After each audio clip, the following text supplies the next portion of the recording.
welcome to today's episode of Between the Post. My name is Tyler Vaughn, and I couldn't be happier to have those of you out there listening in. And let me tell you what, if this is the first episode you decided to tune into, I can assure you you're going to have a blast on this one. Today we're going to be speaking with guest Tom Poole. Now, Tom Poole is a very good friend of mine. You know, he and I talk relatively often to see how things are going out there in Colorado, where he's currently a director of coaching at the Rapids organization. What seems to be, from everything I hear, a phenomenal organization out there doing things very, very well. So it's always very pleasing for me to kind of chat with him and hear how things are going at the club level. You know, as we tackle a lot of very, very critical, relevant topics and episodes here, we're always seeking to try to find a blend and to incorporate in some form or fashion the position of goalkeeper.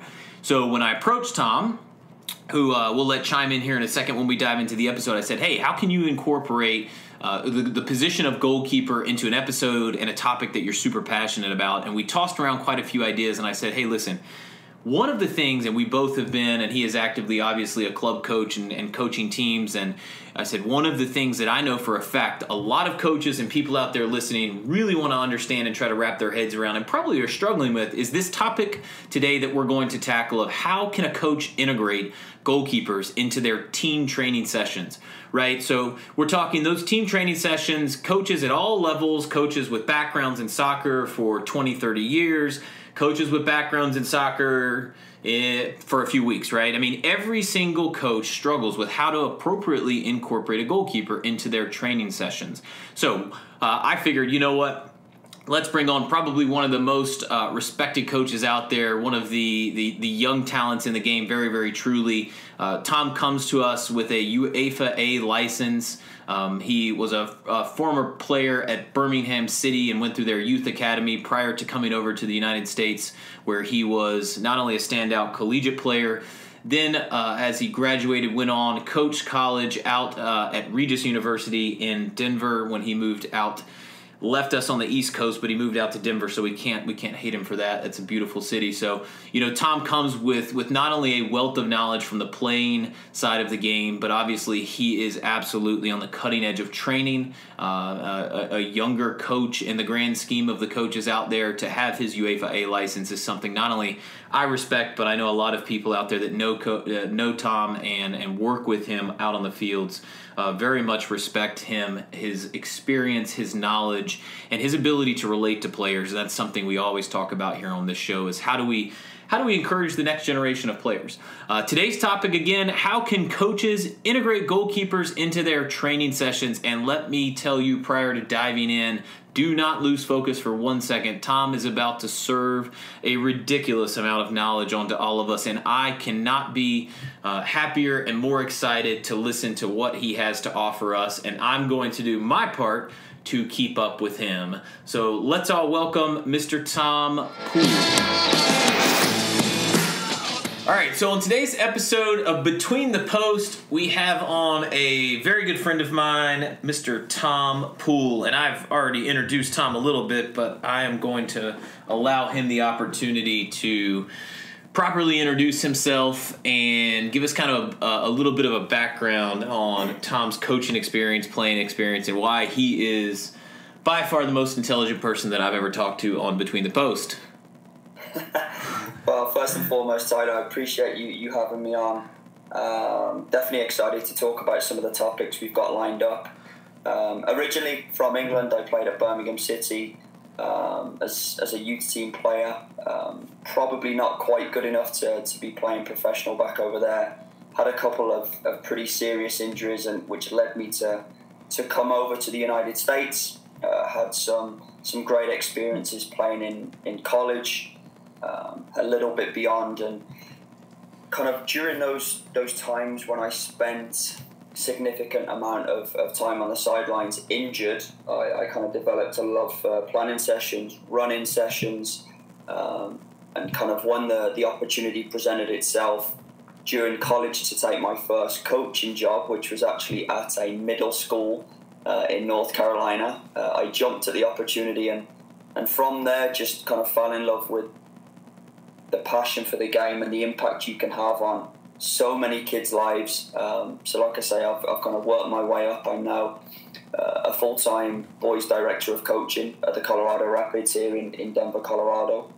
So like I say, I get to work with our academy staff just on some great things and exciting things in soccer. So happy to be here, and like I say, we're just going to go through a few topics here about integrating goalkeepers. So yeah, and for all those people listening out there, the millions and millions of people listening to this podcast episode, I want everyone to know that I fault Tom completely for leaving North Carolina and moving to an awful city of Denver, Colorado. We are not jealous whatsoever. So, but Tom hit on a couple things that I think set up a really good conversation today. So Tom and I have a background to a certain extent, obviously deep in soccer. Tom's much deeper than mine, and he's progressed on. he's progressed well past middle school, that's for sure, where I think I'm still stuck in elementary. But, so we started out, we met as teachers actually at a middle school, and I think that so much of the conversations we've had around the game of soccer and coaching, whether it's in the United States or it's globally, I think that every episode that I've had so far and anyone we've talked to, Tom and I have always come back to that really critical aspect, which I think are, the player development and remembering that we're all working with kids here and we're working with, kids who are learning and developing. So I know that in everything that Tom says, it's going to be a really, really high level and a great opportunity for every single person of every second of this podcast to learn from his experience. But we definitely both come from that side of the game where, we're very player focused and developmentally focused. And I think this is going to be an absolutely brilliant episode. So again, to reiterate on today's topic, so Tom and I talked extensively about the podcast and kind of things that might work out in terms of how can we incorporate goalkeepers and how can we incorporate Tom's experience. And one of the things that really every single coach deals with when you're coaching a club team, a middle school team, a high school team, a collegiate team, really any team where you don't have that specific goalkeeping coach to back you up, to support you, and to more than anything, take the goalkeepers off your hands, I guess, rather, is how do you incorporate these goalkeepers into our training sessions?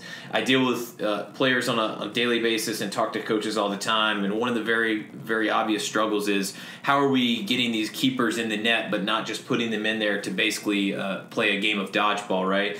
And I think that Tom's going to offer a really fantastic, again, high level, but, knowing Tom, he's going to break it down for all of us on a level that we can kind of take in bite-sized chunks. And I'm super pumped for everyone to have this opportunity to listen to Tom's, brilliant experience. And frankly, when Tom's the next Pep Guardiola, as I've been saying for years now, just know you heard him here first. So, but Tom, we'll get into it. So how can coaches integrate goalkeepers into their team training sessions? Tom's going to introduce for you guys more or less kind of 5 or 6, kind of a blend, but about 5 key topics.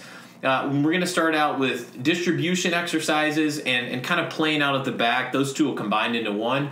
And then he's going to move into 1v1 finishing, possession-oriented drills that seek to divide the lines and penetrate to the goal, and then counter-attacking, and then following and kind of finishing up with flighted balls and set pieces, so defensive versus attacking. And I got to be honest with you guys, do not stop paying attention for 1 second, because this is about to be a bunch of gold nuggets here. I mean, I'll be taking notes on my side, Tom, so don't you worry. Yeah, so there's so many ways in which coaches can integrate goalkeepers. I see so many clubs, so many coaches, so many teams that they just stick their goalkeeper in the goal and kind of give them very limited access to the session. I'm very fortunate in the fact in the sessions I run with my kids, kind of the 4 days a week, they spend 2 with me and 2 with a goalkeeper coach. I know every club doesn't have that luxury, and I appreciate how fortunate I am, but there's certain things I've learned over the years that you can incorporate your goalkeeper. I think the big thing, what it comes down to is, as a club, as a coach, what do you ask of your goalkeeper when your team has the ball? I think if you can clearly define what that is, it's easier to build sessions based upon what that need is. As a club, we strive to have goalkeepers that are technically efficient with the ball at their feet. We're striving to find goalkeepers that we would actually pick as field players, but also have the goalkeeper skill set to be effective in between the posts as well. So I think as a club and as a coach, if you can clearly define what do we ask of our goalkeepers, is it just a shot stopper you're looking for? Are you looking for someone that's going to start the attacks out of the back? Are you looking for someone that can distribute over multiple distances? These are things in which, when you answer and when you get a clear answer, I think it's easier then to build a session. The club where I work at now, at the Colorado Rapids, we want to play a possession-orientated brand of soccer. So as I said, we require our goalkeepers to be technically efficient with the ball at their feet. And again, just kind of we go back to our game model, which I'll touch upon here. We have a game model which basically goes through the phases of the game, which get us from our goalkeeper to the ball in the back of the net. And there's certain things, between that first phase and the final phase, which you can incorporate your goalkeeper in every single one. So as I said, it's not just about distribution out the back. It's what are you looking for out of the goalkeeper. And as I said, we're looking for goalkeepers to be able to break multiple lines of pressure based upon the picture that he or she sees. We're looking for goalkeepers to be able to play into centre-backs, into full-backs, into centre midfielders. So again, distributing over multiple distances, strictly based upon the pressure the opposition poses, is ways in which we can get out of any type of pressure. So again, I don't have a set of exercises that we go through. It's just being technically efficient to be able to play over multiple distances and under pressure. I mean, you see the top goalkeepers in the world right now: Ederson at Man City, David De Gea at United, Keylor Navas at Madrid, Ter Stegen at Barcelona. All of these top elite level goalkeepers are capable of playing with the ball at their feet and distributing over multiple distances. And again, you might be working with a 10 and 11-year-old goalkeeper that might only be able to play a 10-yard pass. But again, there's certain things that you can do about being able to play off both feet, where you set the ball. So we have our goalkeepers set the ball very centrally, so the opposition pressure doesn't slide to one side. And again, being able to play that pass left and right off both feet is a way in which we can kind of alleviate pressure, break pressure, and get out of the back. So is that one of the things, Tom, that you think? So basically, and I know the answer to this, but it's the last defender, but the more important aspect is the first attacker, right? So it's kind of encouraging those goalkeepers, instead of, we've seen over years, and at so many different levels, especially at the club level, the association level, the more grassroots developmental levels, that where there is potentially a lack of knowledge on the sideline or experience on the sideline, we don't quite know what to do with goalkeepers and what to tell them. And I did something a while back, and we talked through an episode or a podcast of a blog, something, I don't know what it was, but it's one of the things that you kind of forget, and myself as a goalkeeper coach, and a lot of us, I think we are so very focused on what the goalkeeper does in advance of a shot, right? So the shot stopping aspect. Yet we forget to train them on what they do when the ball's in their hands, or what they do when the ball's on the 6-yard box. Where do they play it? What are they thinking through?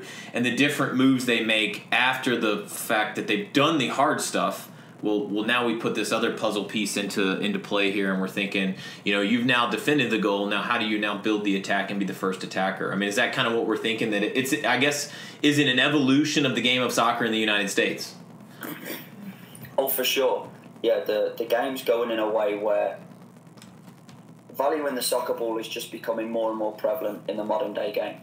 Yeah, I mean, I think you hit on it when you were kind of going through it. Is you do see these professional goalkeepers on TV, and just YouTube, some of the phenomenal footwork where a goalkeeper is absolutely twisting up the forward, right? Doing some crazy stuff. Not even stuff I would suggest, but we have to continue to emphasize that aspect of the game, and I think that we as coaches at certain times, certain places, certain levels, we're not talking all coaches here, but we know it's happening and we know it's occurring.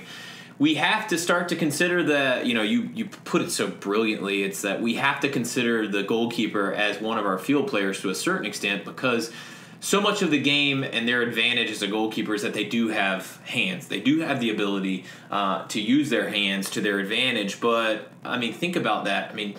You're basically stating that if we aren't collectively as a soccer culture in the United States encouraging players to play with their feet, think about how many instances their hands are actually involved. Well, it has nothing to do with building the attack, right? So you train a goalkeeper to shot stop, to be brilliant when the ball's coming at them, but how do you incorporate what happens when the ball's in their hands in the next steps? And I think that I know it's something that is kind of evolutionary, and it's something we forget, and it's something that adds work to coaches who might not be as comfortable. But I also think that you hit on such a brilliant point, is we have to really start to think about evolving the position of goalkeeper in the United States to fit what is not necessarily an unrealistic expectation, but probably should be the expectation in terms of playing with 11 attackers, not just with 10 on an 11-a-side, having a goalkeeper who's just, that body in the net. So, no, I think that's absolutely phenomenal in terms of what are you asking. Your main point there that I'm taking away is that what is a coach or a club or an organization,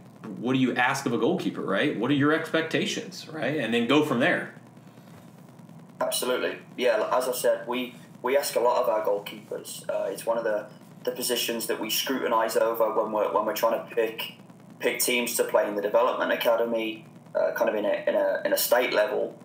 The goalkeeper's one that we, as I say, scrutinise over the most, because a lot of clubs, a lot of teams just want a shot stopper, but there's so much more that goes into it. And if we, as a club, are trying to develop elite level players, the elite level players right now are all capable of playing with the ball at their feet. So integrating your goalkeepers into your field work so they feel comfortable receiving under pressure, playing under pressure. You see the amount of times that these top-level teams go back into their goalkeeper and go out the other way is remarkable. 10, 15 years ago, the goalkeeper position was not used as an outfield player. Strictly was a shot stopper, whatever it may be. But kind of the evolution of the game is, all right, how can we maximise every position on the field?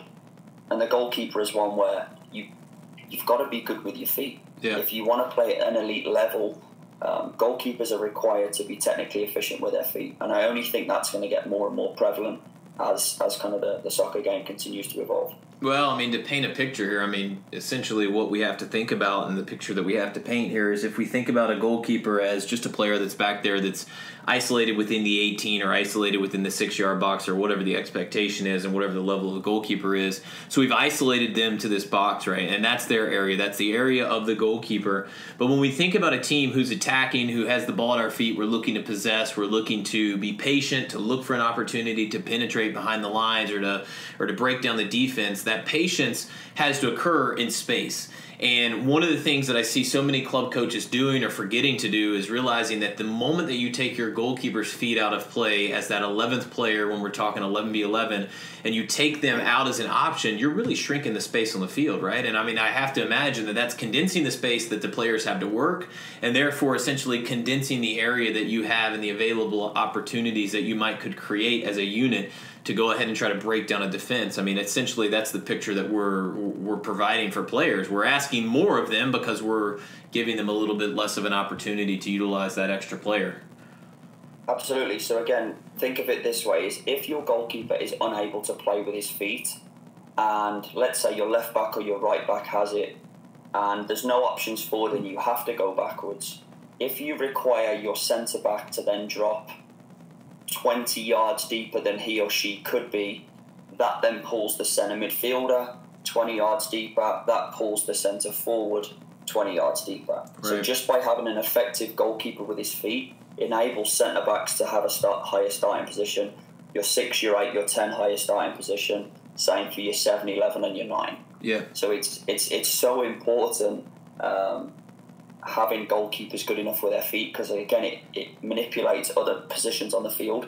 where they can start in relation to where the ball is. Yeah, it's absolutely brilliant. That's great perspective. It's what are you, we always talk as coaches and we always try to get players to be thinking about the decisions that you make on the field, right? It's almost like there's a domino effect and it can be a positive or a negative domino effect, and the decisions you make, how are they affecting other players, and more importantly, your lack of dropping in where you should, or your lack of pushing when you should, whatever it might be, there is an obvious effect and a domino effect occurs when you eliminate that goalkeeper. And I think that you explaining that in terms of the formation, I think, is such a critical aspect that's often overlooked, to be honest with you. So that's fantastic. For sure. So again, we're just going to touch upon the game model in which the club uses. So again, just looking at the 3 phases of attacking play. So we have what we call collective possession to advance, which again is basically the build-out phase. So goalkeepers, again, we come back to it, being able to distribute over multiple distances. Then we get into what we call our imbalancing phase. So this is where we're looking at, as a team, can we shift and slide and imbalance an opponent to maybe switch the point of attack to create numerical superiority in an area, which then ultimately leads us to our finishing phase. So again, we've touched upon how we integrate goalkeepers in the collective possession. Again, it comes back to what we ask of goalkeepers as a club, staying true to your philosophy, whatever that might be. Again, I'm not saying that the ball-playing goalkeeper is the only way to do it. If you don't feel that fits the needs of your players, so be it, that's fine. But as I say, that fits the needs for us. The imbalancing to destabilize. So this is where we're in the kind of the mid-third of the field. And I often get asked, how can we incorporate goalkeepers if we're doing a session where we're primarily working in that mid-third of the field? And again, I always look at, again, what do you ask your goalkeeper? Is it just a shot stopper? So in exercises where we are working strictly with our midfield 3, front 3, whatever it may be, I'm asking my goalkeeper to adopt a position maybe behind the session, and they're instructing play in front of them. Because so much of goalkeeping is organising, redirecting, getting people in positions, because ultimately the goalkeeper has the best view of the field.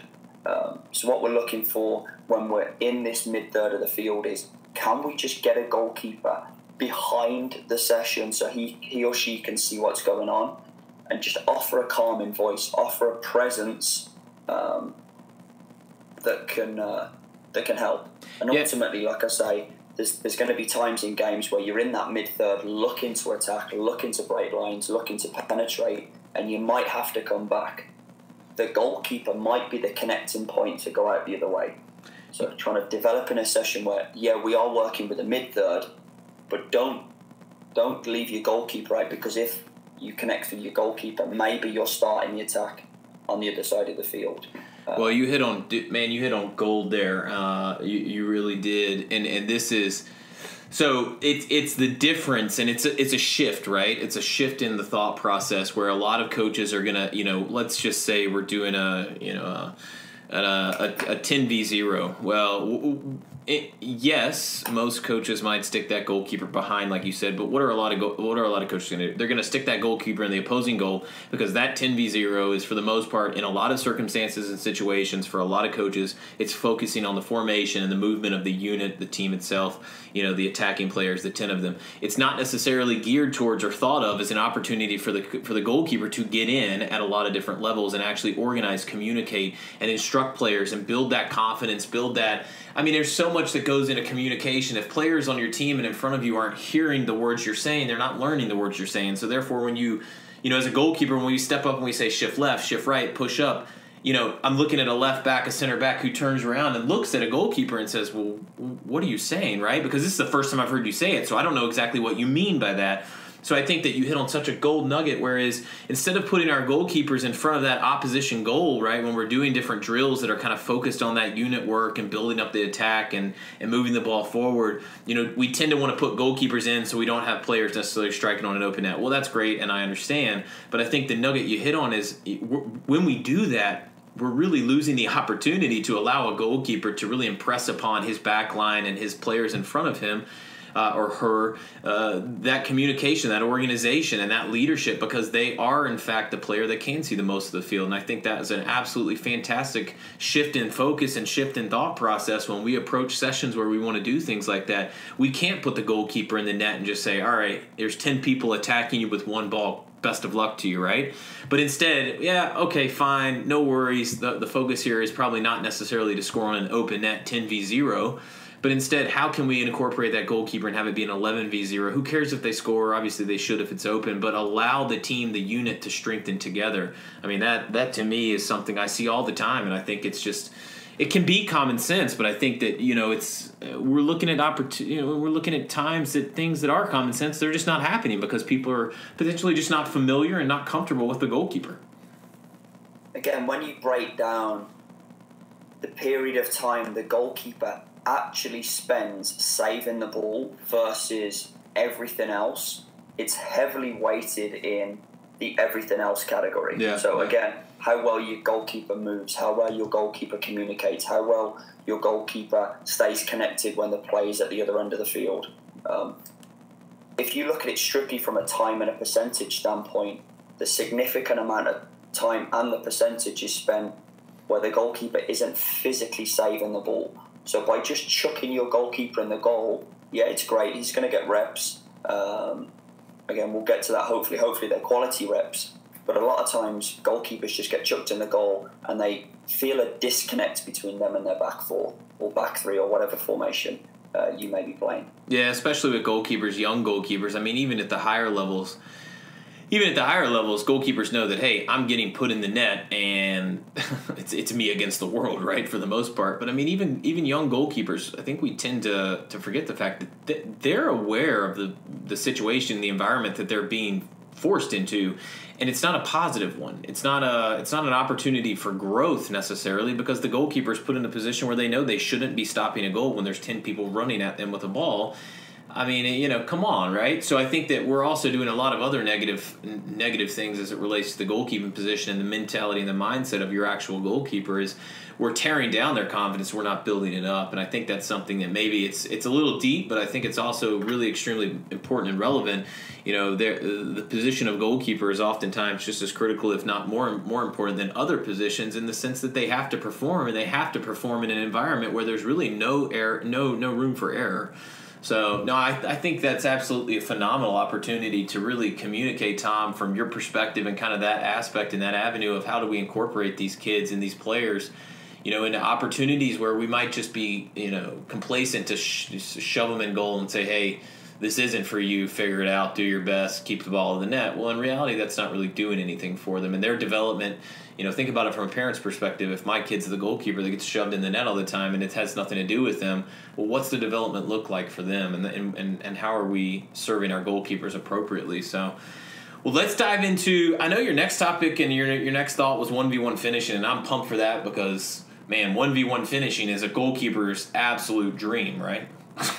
For sure. Yeah, for sure. Yeah, we love it. The 1v1 is just, I mean, I'm telling you what, it is our favorite session to do out there. So we'll see how I feel after you tackle this topic. No, it's good. Yeah, so again, 1v1 finishing, or finishing in general, generally comes after this imbalancing phase. So if, as a team, as a unit, as a group, we imbalance and destabilize the opponent well, that should lead to finishing. So kind of as we were just talking about, you can have a goalkeeper instructing and directing. This might be your function of your session. So what I mean by function is you're just working with a certain line. So you're just working with your midfielders.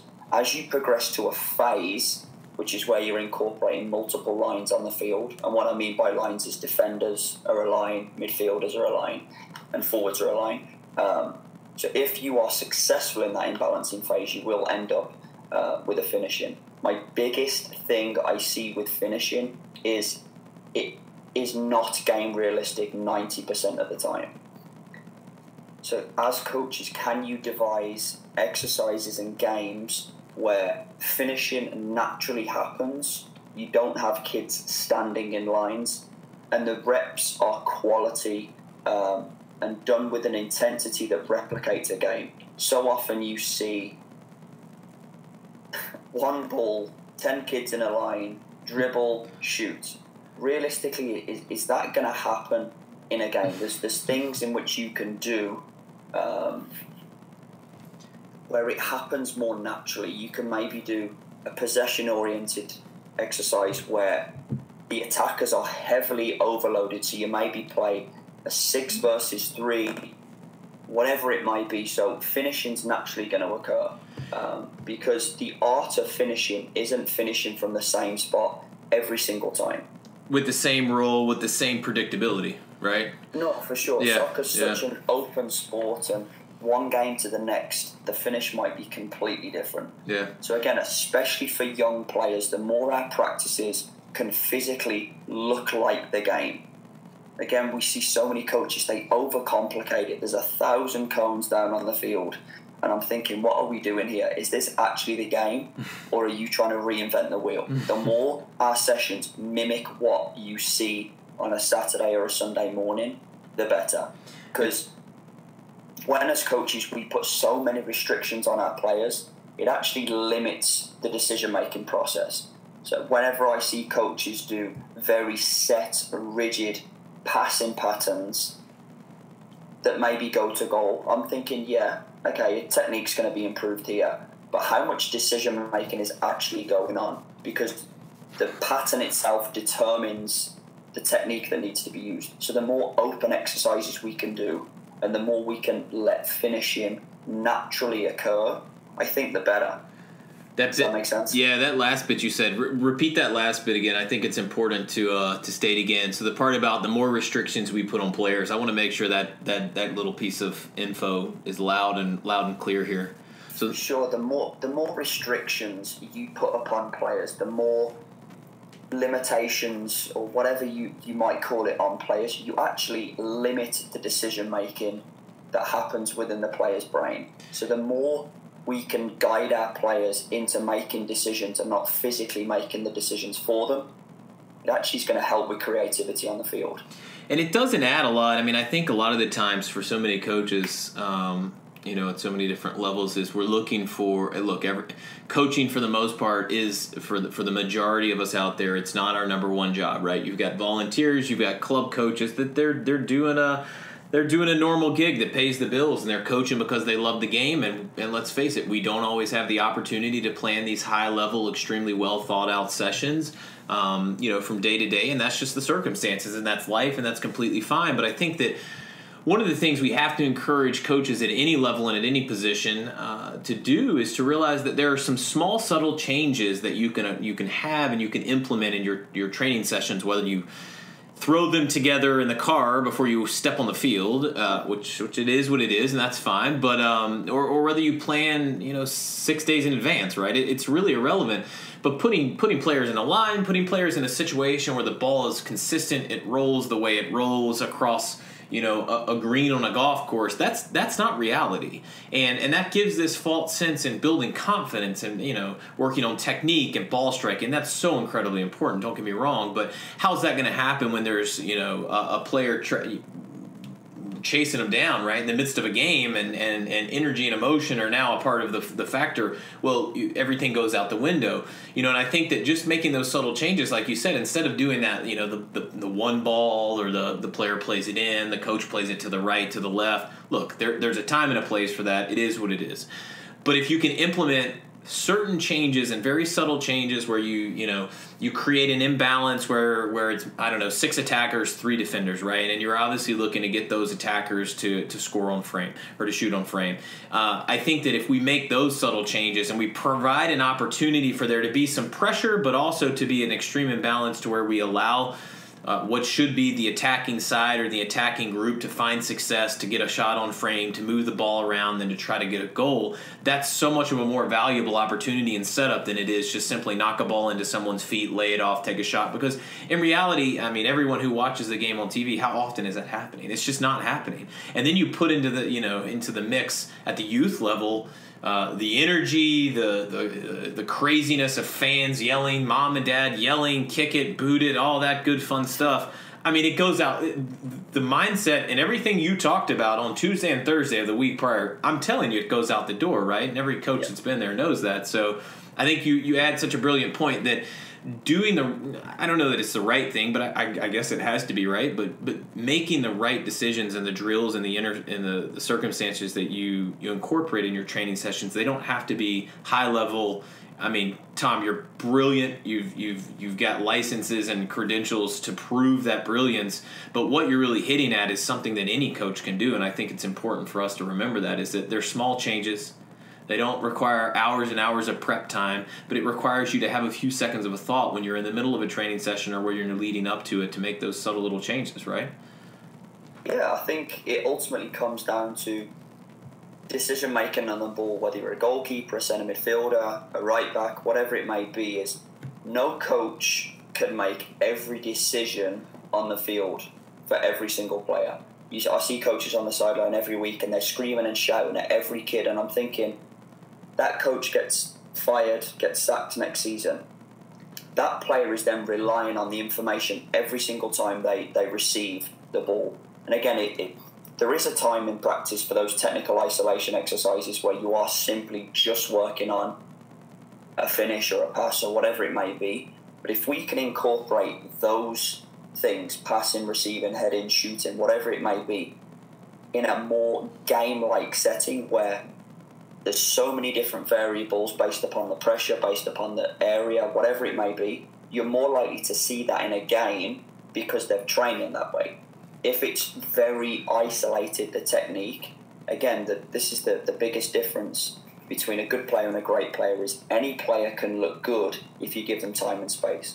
However, you put pressure, you restrict space, restrict time, that same player's technique might break down quicker than a player that's been in an environment where they're training under pressure. And you could be working with 6-year-olds, you could be working with national team players. The more your training sessions look like the game, the better.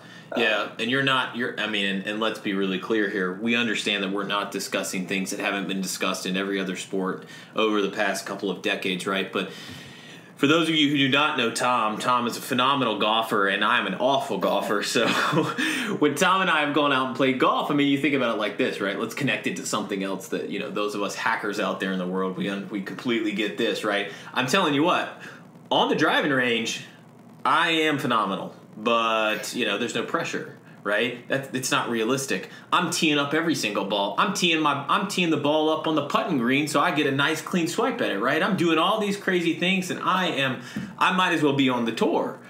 But you put me out there where, there's wind, where there's trees, where there's bend, where there's you put me out on that course, and all of a sudden, it's night and day difference. Because it's just the reality. And we can't think about it any differently when we're dealing with soccer players and we're dealing with athletes, is that we have to create environments where we're challenging these kids, these players, to try to make decisions under pressure, because there's no opportunity and no circumstance when you blow that whistle and when that referee blows that whistle at the beginning of the game, they are under pressure constantly. Now, whether that's direct pressure from an opponent or whether that's just simply pressure from the circumstances and the environment, they're under pressure. And the decision-making and the mentality, that's where you really have to kind of strengthen that. So for those of you hackers out there like me, I think hopefully now you get the complete picture. But no, that's absolutely a brilliant thing, and it's something that, again, we want to emphasize, it doesn't add to the workload of the coach.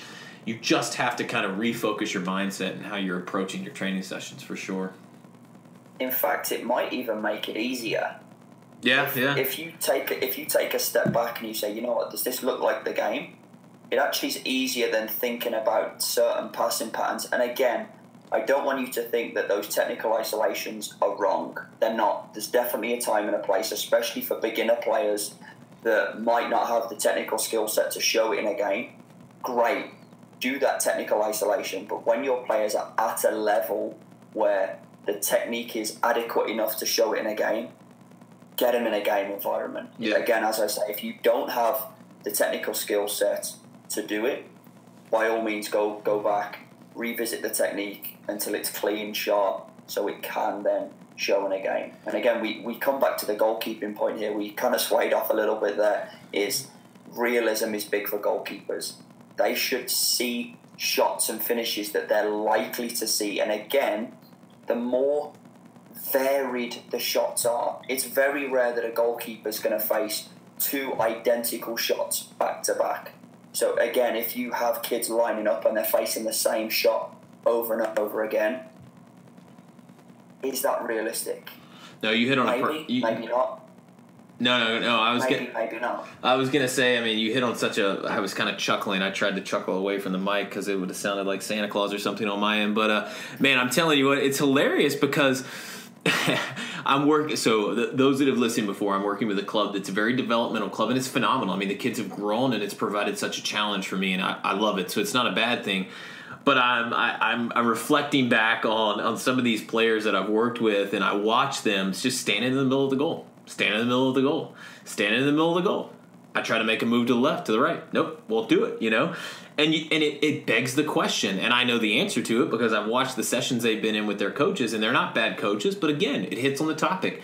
Most coaches don't know how to incorporate goalkeepers into their sessions because it's just not a comfort level, right? It's not a skill. I mean, it is a skill set that a lot of people don't have, and that's fine. And that's what we're addressing here. But you wonder why kids and players, specifically in the goalkeeping possession, when we as goalkeeping coaches or coaches that understand how to incorporate them, when they're so tied to the center of the goal, it's because that's where they spend most of their time, right? When they're not exposed to the variety. So I think it brought to me these images of players, and I'm dying just saying, all right, we're going to take 2 steps to the left, 2 steps to the right?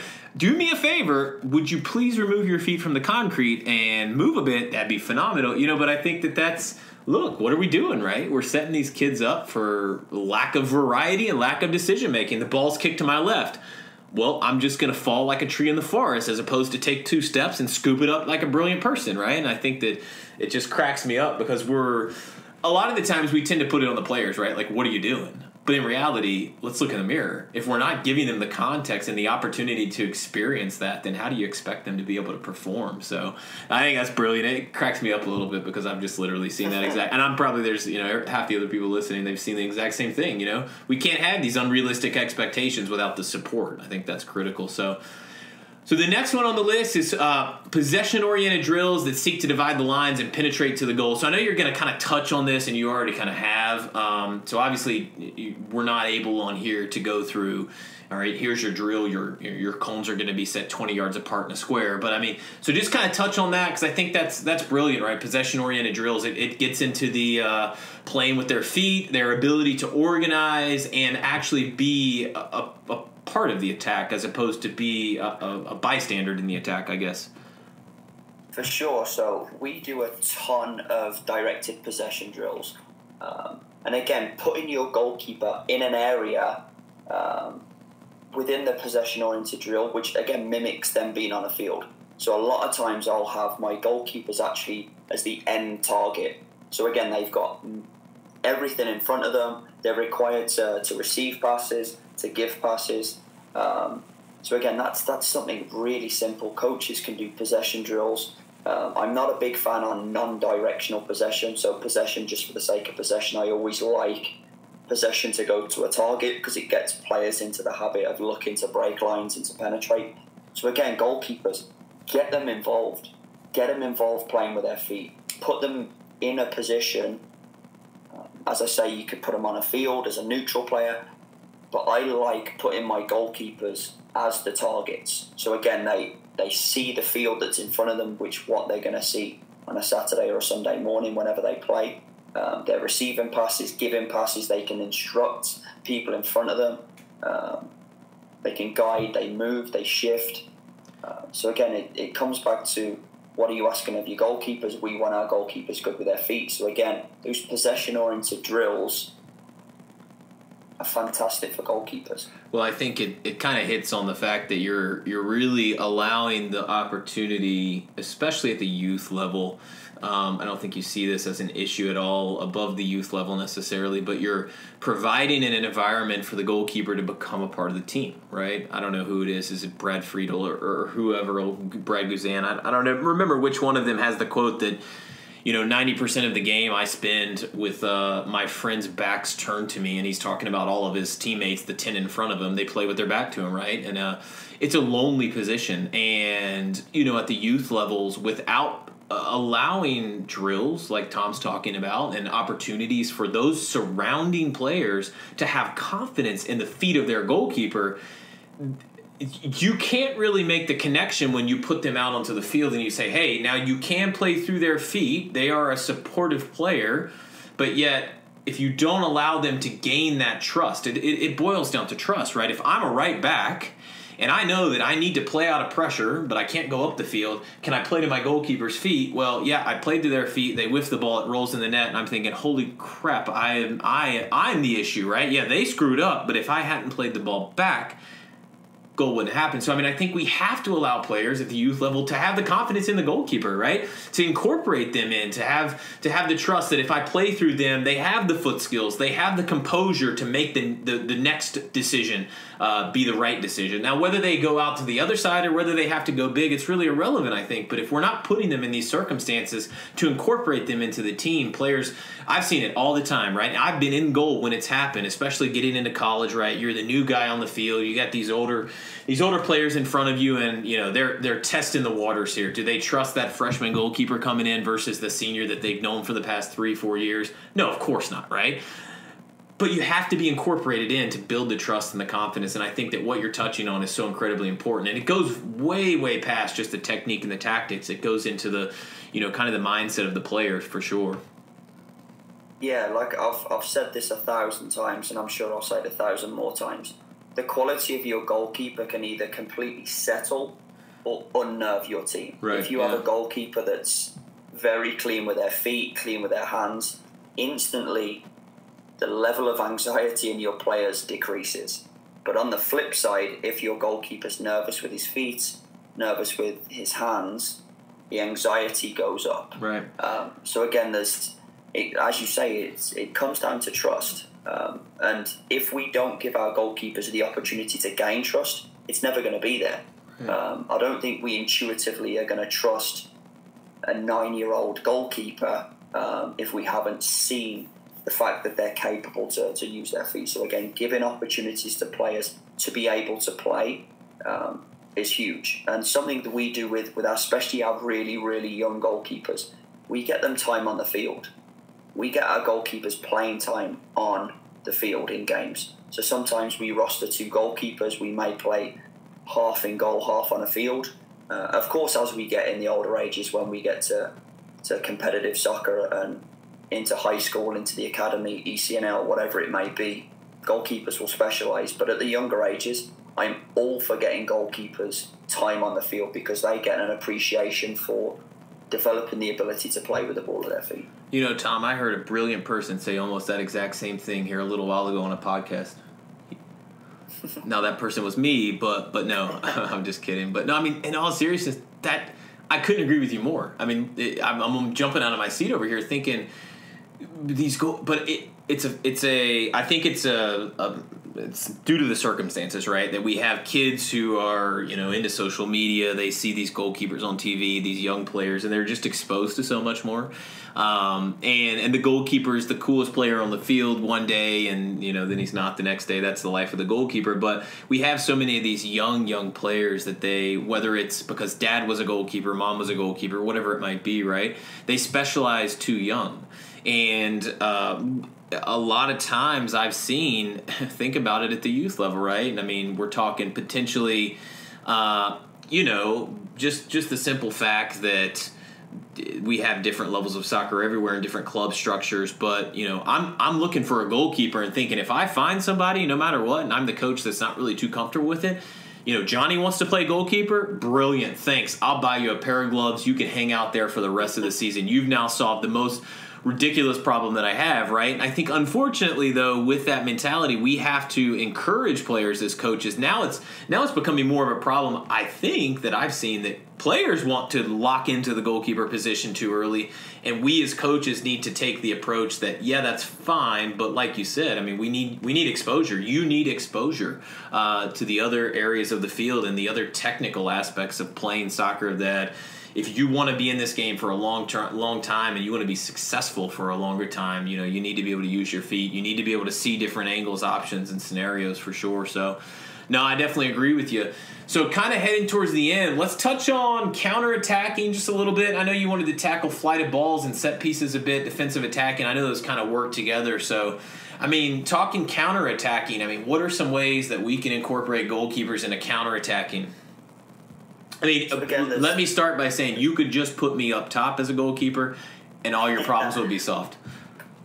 Yeah, so counter-attacking, again, we'll look at it from two different perspectives. So the perspective of the team who has lost the ball and the goalkeeper faces a potential shot, and the perspective of the team who has just won the ball and they have a potential chance to score. So I'll start with the perspective of the team who has lost the ball and the goalkeeper may face a potential shot. The first thing I'm looking for out of a goalkeeper is reaction quickly, to find a position which ultimately delays opportunities to score. While doing that, we still want our goalkeeper to stay connected to his or her back line. So as soon as that ball is turned over, we're looking for a reaction from the goalkeeper. We're looking for them to adopt a position which delays opportunities to score while staying connected. My hope is while that's happening, we've got recovering defenders, recovering midfielders that are going to make that shot even more difficult. Because ultimately, a shot happens because somebody made a mistake, somebody got beat.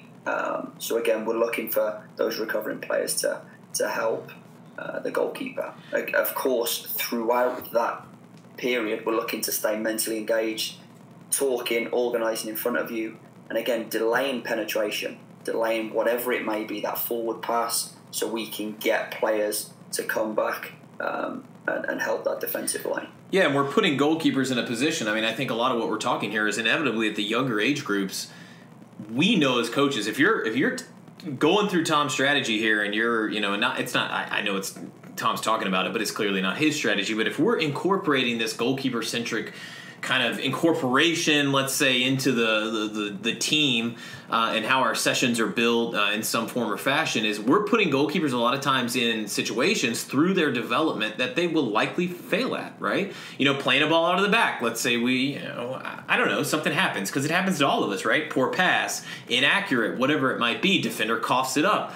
We're putting our goalkeepers in positions where they're going to have to deal with that negative side of the counterattack. The ball's given up on the back line. Boom, now I'm 1v1. So I think that if we just say, or empower our goalkeepers rather to, distribute the ball, play with their feet, become a part of the attack, to build the attack, to start the attack, we also can't forget that we have to prepare them for the opposite of that, right? Which is, in that, we've given the ball up, and now, hey, we need you to make a save. So I think that's great. It's kind of like you've got two pieces to the puzzle, and that one looks pretty good, but the other is, it's okay. But if we put them together, now we can see the entire picture for sure. Absolutely. So the last thing, and just, I know it's kind of tough, and it'll be tough to talk on the podcast, but you and I talked through it in flighted balls and set pieces, because we wanted to address it. For those of you guys listening out there, we wanted to address it because it's something we see all the time, and I think it's something that naturally a lot of coaches at any single level, you look at flighted balls, crosses, corners, whatever it might be, as an opportunity to really empower your goalkeeper to come out and collect. But maybe we're not necessarily going about it in the best of way and supporting the goalkeepers. So we thought, instead of really tackling on a super deep level, we might just want to kind of toss in some, your thoughts, your ideas, because I know you had some really, really great ideas leading up to this that I think for those listening that have all 1 million of you that have hung on this long. But we wanted to tackle this because I think, taking some of these little nuggets on flighted balls, it's happening all the time. So I mean, it's something that we want to touch on and kind of give you guys a few tips as we walk away from today's episode. So go on and give them. You mentioned some really, I thought, pretty spectacular tips when looking at flighted balls and set pieces. Yeah, so flighted set balls and pieces, again, as you progress through the ranks and you get higher up into competitive college professional soccer, these things often are a determining factor of who wins and who loses the game. Set pieces, you so often see goals scored on a set piece. So there's things you can do, whether you're working with an 8-year-old goalkeeper or a national team goalkeeper, that can help with dealing with these. The big thing for me, I think, is they have to get quality game-like repetitions. And again, it sounds so simple, but the quality game-like repetitions that you can do, I think it's just better in general.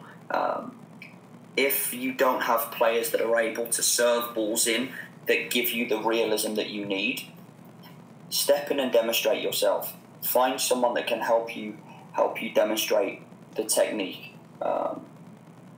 So when we do this in our practices, we always look for what happens next. So we're constantly looking at the quality service, we're looking at the cleanliness of the technique, we're looking at the goalkeeper's depth perception, timing of the jump, body position, technique that they use to catch the hand. But again, if they do that in a game, there's something that happens after. So we're not just looking at all of those things together. So as I say, the depth perception, timing of the jump, the technique, confidence, cleanliness, whatever it may be, there's something that happens after.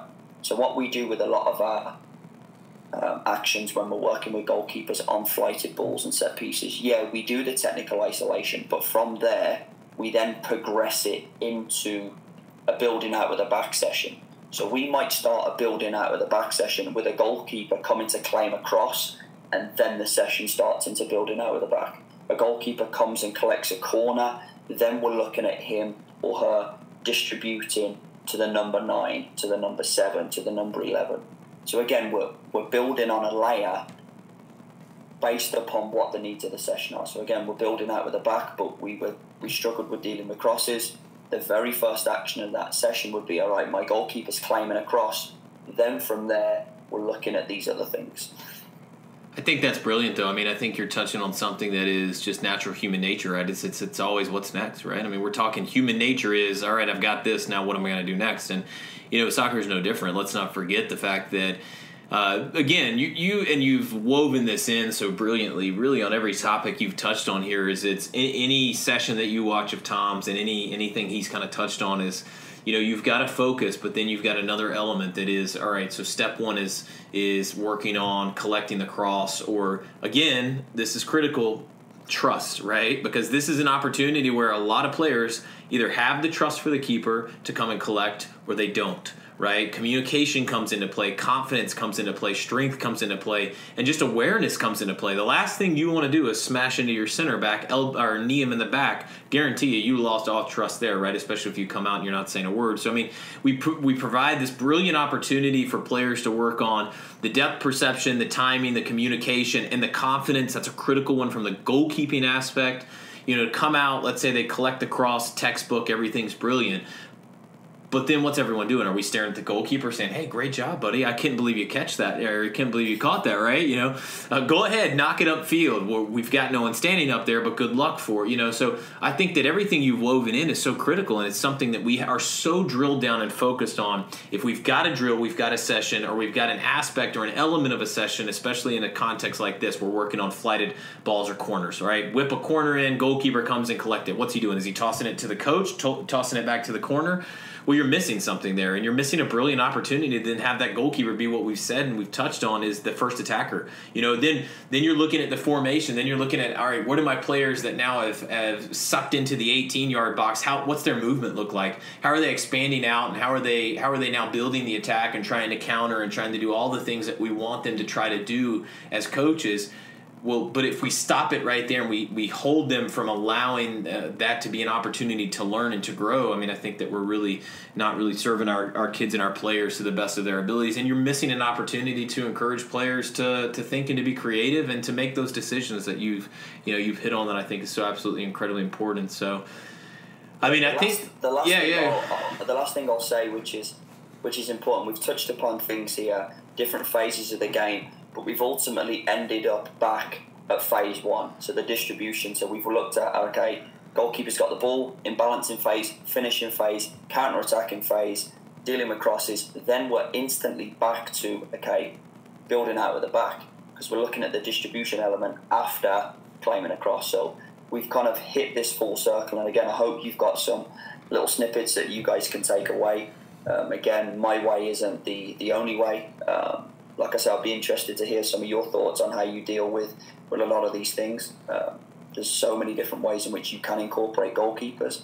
And as I say, the more we can get our goalkeepers at the club that I'm at, using their feet, being confident with the ball, because as I said earlier, most of the time that they spend during the game is with them playing with the ball at their feet versus shot stopping. Yeah, and that's brilliant. And to wrap up, so obviously a huge thanks goes out to Tom and now everyone that's listened through this and how he tied everything in so beautifully. When I was looking through this, I was thinking, man, that's just next level kind of stuff to be thinking on that level. So we are very grateful to have Tom on, and I think that anyone who has listened through and gained as much as I've gained from just listening to, again, Tom has never been a goalkeeper, but it shows the brilliance and the mindset that he has, and I am forever grateful that he took some time to talk with us and to give some of his perspective. It is a perspective that is worth its weight in gold. So thanks, Tom, for being on, and man, I'm hoping that obviously we know you're going to be famous from this episode. That's for sure. That goes without being said. But no, in all seriousness, man, it's been an absolute blast. And I mean, geez, I played goalkeeper for a long time and done a lot of coaching, and you introduced some new points to me. So I couldn't be more grateful to have that experience and that opportunity to talk through this stuff with you, man. Yeah, I appreciate it. Thank you. Thank you very much for having me. Yeah, thank you guys for listening in, and this has been another episode of Between the Posts.